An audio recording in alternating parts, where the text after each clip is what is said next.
Minasan konbanwa. Hi, welcome back to Gil's Guide. Like I said, I'm trying to upload a little more frequently, and today's topic is about hiking Fuji. Oh my god. Huh? I guess a better title would be Why You Shouldn't Hike Fuji in a Typhoon. Yo, we're gonna die. Over my sort of summer vacation at my company, one of my coworker buddies hit me up randomly and he was like, hey, do you want to fucking hike Mount Fuji? And I was bored, so I said, fuck it, sure. We booked our train tickets and headed down, and we probably should have picked a different day because around the time when we arrived, there was a typhoon coming through central Japan, and we were kind of right in the middle of it. Everything was fine when we got to the base camp at Fuji. It was pretty foggy because we were just entering the cloud layer, so we couldn't really see shit for the first hour of the hike, but other than that, it was pretty uneventful. Once we got up to the 6th station, I believe it was, we ran into a bit of rain, which was not the best because we did not really pack for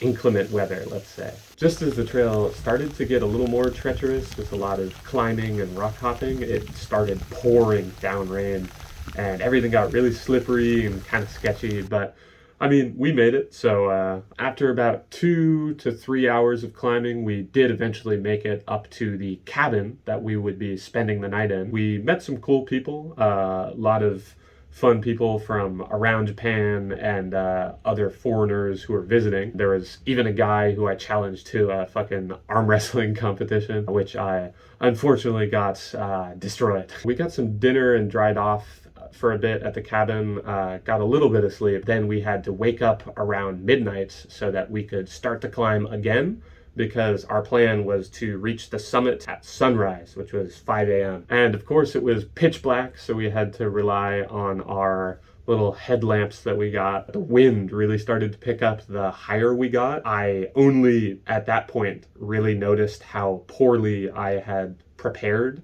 where I was not dressed for the weather there. Because here in Nagoya, the summer is very humid, so I figured, oh, you know, I could just wear fucking pants and a t-shirt, I'll be fine.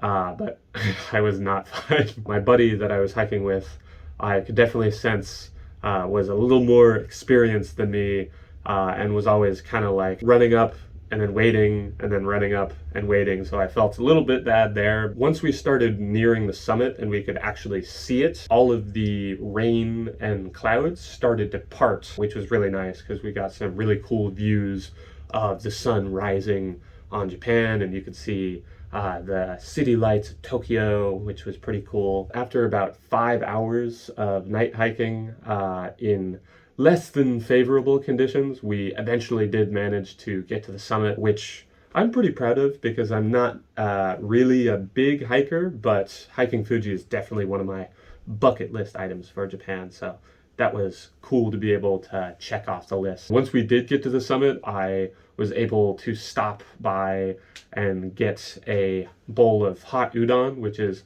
maybe one of the best bowls of noodles I've ever had. Probably was a lot to do with the fact that I had not eaten in several hours and was frigidly cold, but hey, it was still pretty good. After we got some good pictures and took in the view for a while, we decided to start our descent, and that was all pretty nice because all of the clouds and the rain had pretty much stopped completely, and we got a really nice view of the side of the mountain and then the valley below. That was pretty nice, and we were able to actually catch up with some other hikers that we had met the previous night and chill with them for a while. The down hike was thankfully a lot easier and faster, which was definitely nice because I was fucking exhausted after the sunrise hike that we had just completed. I did learn though, which I wasn't aware of before, that apparently in the same way that you have a dominant hand, you also have a dominant foot, because on the down hike,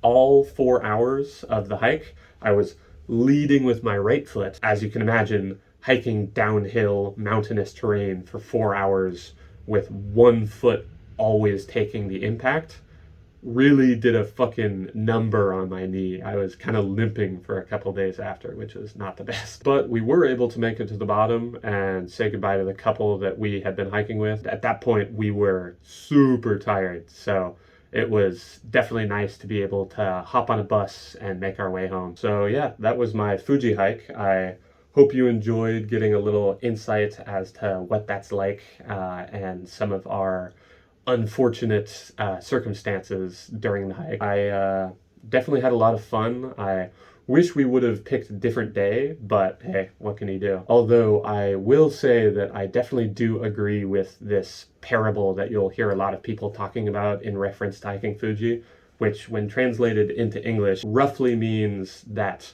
a wise man hikes Fuji once, a fool hikes it twice, which I would definitely concur. So I hope you enjoyed my little tale, and I'll definitely be seeing you again soon. Be on the lookout for more videos soon. Until next time, mata ne.